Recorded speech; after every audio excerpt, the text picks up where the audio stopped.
When you think of different types of media you can consume, what comes to your mind first? Maybe you're a gamer, and the first thing that comes to your mind is your favorite video game franchise. Maybe you think of TV shows and how through immersive storytelling over a long period of time, it comes to an amazing payoff to sit through all those seasons of that show to catch the big finale. Or perhaps you think of books, and if you are, then well, what the hell is wrong with you? What are you, a nerd? Or maybe realistically, the first thing that comes to your mind might be movies, where through a mere 1, 2, or maybe 3 hour watch through, you find yourself trapped in the immersion of that story that is being displayed in front of you.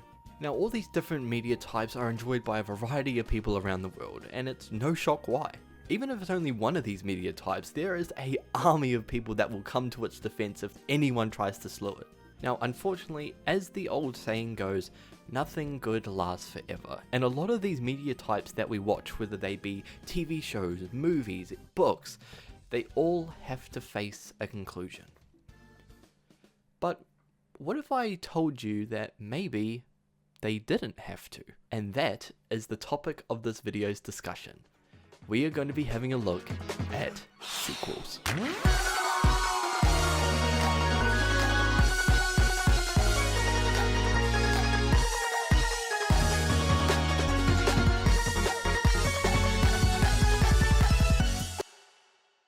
Now, as we all may know, sequels are very common, especially in this day and age.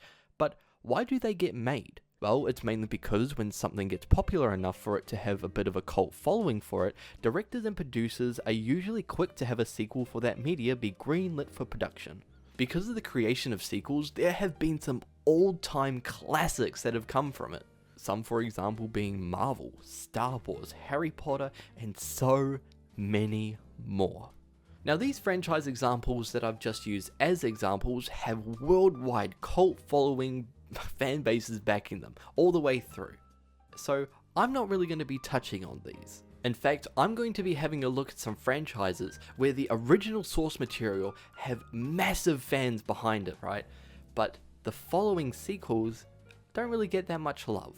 And that's specifically what this topic is going to be about today. Terrible sequels. Now, as I said before, unfortunately in this day and age, bad sequels are coming at us from all directions.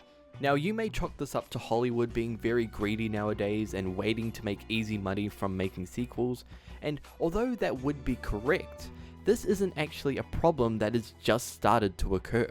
In reality, this has been going on for a very long time, but we just didn't know it. I want to play a game with you real quick. I'm going to list some movies that have some similar things in common, but I am specifically thinking of one thing that connects all these movies together, and I want to see if you can get it. The list goes: The Jungle Book, Cinderella, Beauty and the Beast, Tarzan, Lady and the Tramp, and The Little Mermaid. Now, you may think the connection is that these are all Disney movies released during the Renaissance era, and although that would be correct, that's not the link that I'm thinking of, and I would bet money that you are not thinking what I'm thinking. In reality, the connection that all of these movies have is that they all have sequels.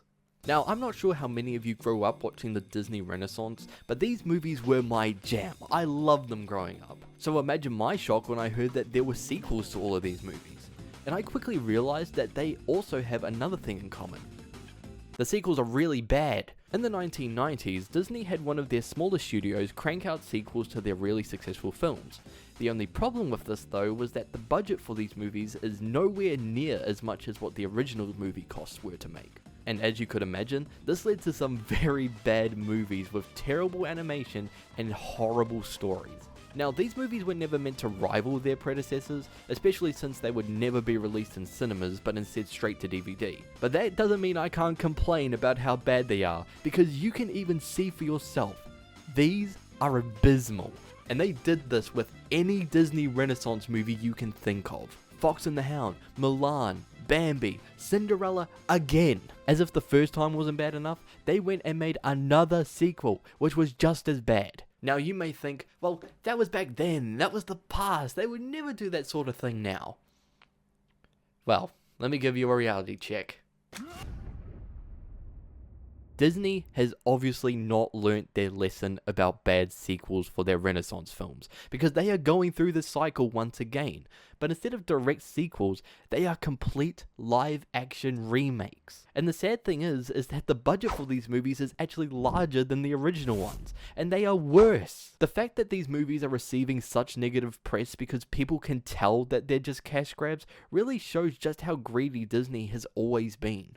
Which is probably why another company which they own can't take the hint either. Let's talk about Marvel. It's no secret that Marvel's been on a deep decline lately. They went from one of the highest highs to the lowest of lows. Like, the fall off was crazy, I'm not gonna lie. And you may make excuses like people are getting sick of Marvel or superhero fatigue is hitting real hard right now. And although these statements may be true, it doesn't compare to the real reason for Marvel's fall off, which is that they are making movies that no one wants to see. And there is evidence for this. People say that after Endgame, people were just done with the MCU, but this isn't necessarily true because Guardians of the Galaxy 3 came out just last year and was a very successful film for Marvel. And if we're going outside of the MCU, then Spider-Verse is another great example of how sequels from Marvel's projects are still sought after.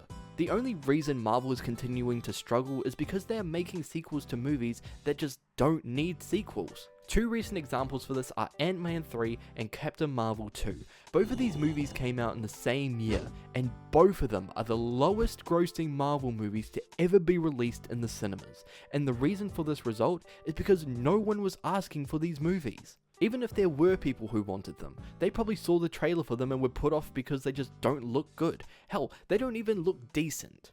Now, I want to take one more dig at Disney real quick, and I want to take a look at another property that they own that unfortunately has been struck with the curse of terrible sequels. But actually, they're not sequels, and I probably just gave it away with that hint. Let's talk about Star Wars. Now, I'm going to be honest here. I'm not as well versed with the Star Wars universe as I am with, say, Marvel, but I can recognize good movies when I see them. The original trilogy for Star Wars is a work of art, and the trilogy sequel prequels are not. Now, I'm not going to go too in-depth with this analysis, but the fact that this trilogy thought it was a good idea to put Jar Jar Binks in all three of these movies says a lot. I mainly bring up the prequels because it's another example of how Disney tries to force their cult following to try and enjoy anything that they bring out or try to revive that's already finished. But they completely fail, and this is evident too with the other Star Wars sequels, both cinema and Disney Plus releases, just feeling lazy, unoriginal, and pandering to the certain audiences. Even great shows like The Mandalorian, a show that had a huge fan base behind it when it first dropped with heaps of memes to show for it, is now disliked because of its later seasons. Now, unfortunately, the curse of bad sequels doesn't just stop at movies. It also translates to our next topic. Let's talk about TV shows.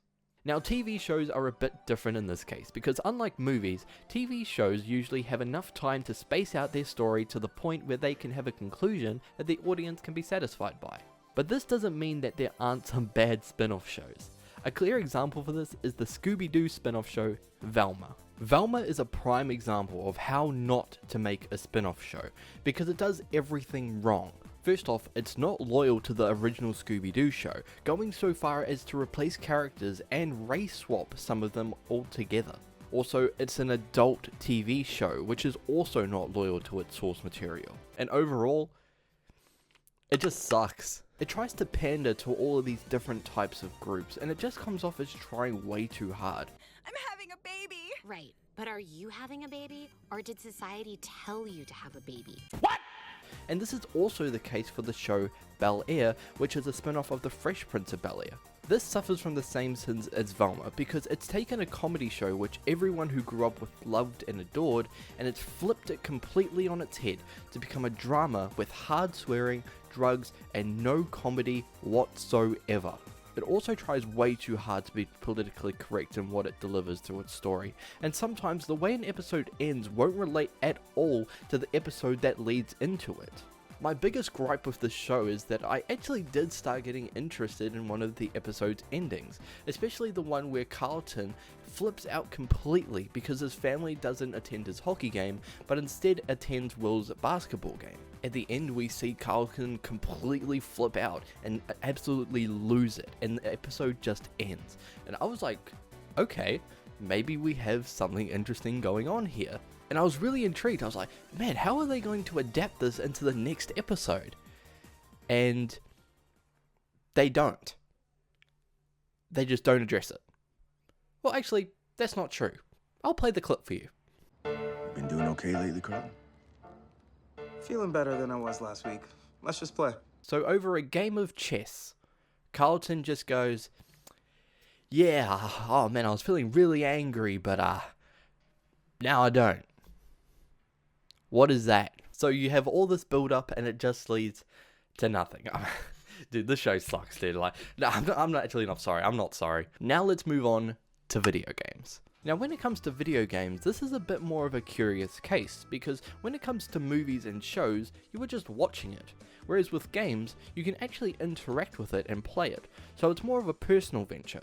Now, my personal favourite trilogy to ever release was Crash Bandicoot 1, 2 and 3. These games were absolute classics to those who played them, because the gameplay was absolutely top notch during that time that these came out. Crash Bandicoot was absolute S tier when it came to original video game characters, which is why it's so disappointing that it had to ruin it with a terrible sequel. Crash Bash released in the year 2000, and it shouldn't have. This game is a spin on the Crash formula, by not being a level by level platformer like the former games, but instead a party game, which was meant to rival the likes of Mario Party. The thing that instantly stands out as worse than the last games is the absolute reach for a story that they're trying to portray. Uka Uka wants to fight Aku Aku, says no because that'll do, I don't know, something. But it's not like they fought in the last game. No, that didn't happen at all. So since they apparently can't fight, they send their friends to do it for them. What? Then there's the gameplay, and can you even call it gameplay? I mean, look at this. Does this game alone want you to buy it? Another iconic character that has fallen victim to a few bad sequels is Sonic. Now, this game immediately tries to deceive you by opening up with an amazing intro cutscene.